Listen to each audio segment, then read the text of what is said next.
Hai, nama saya Anas Azran. Saya merupakan branch supervisor untuk cawangan Ionic di Kangak dan juga di Alostar. Saya dah bekerja di Ionic lebih kurang setahun lah. Saya interested untuk join Ionic sebab Ionic memperkenalkan drone teknologi yang boleh digunakan terutamanya dalam industri pertanian lah. Jadi dengan cawangan 3S Ionic yang ada di Kangak, di Alostar, dia sebenarnya membantu para petani untuk menggunakan teknologi drone lah.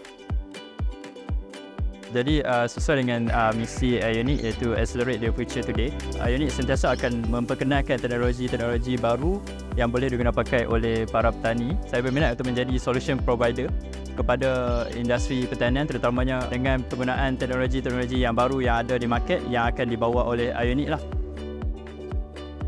Apa yang best kerja dekat Ionic ni, sangat senang untuk communicate with upper management if there is sebarang masalah yang berlaku untuk memberikan idea saya, dan upper management willing to help lah.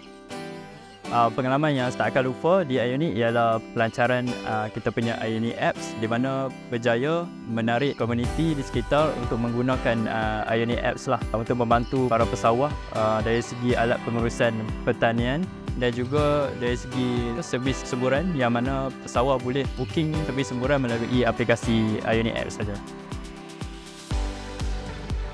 Pada sesiapa yang berminat untuk nak mengembangkan lagi teknologi drone ni dalam sektor pertanian terutamanya kepada petani tempatan, joinlah Ionic kerana di Ionic kami komited untuk membantu para petani dengan teknologi-teknologi yang baru terutamanya drone, sekaligus meningkatkan lagi hasil pertanian, melancarkan lagi kerja-kerja para petani dari segi kos dan juga dari segi masa. Jom join Ionic.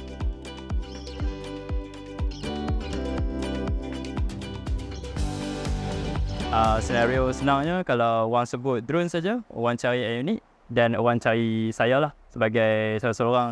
Macam tu lah. Okay.